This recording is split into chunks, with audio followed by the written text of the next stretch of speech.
வீரம் வேணுமடா. அட சோழ கூழ் கேட்டு வந்த சோறு போட்டு விசறிவிடும் வீரம் உள்ளது எங்க வந்தவளா.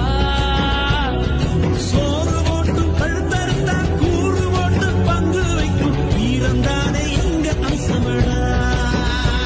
ரகவம்பு சண்டைக்கு போறதில்லை, ஒத்த சண்டைய விடுவதில்லை, வரி புலி நான் தோத்ததில்லை.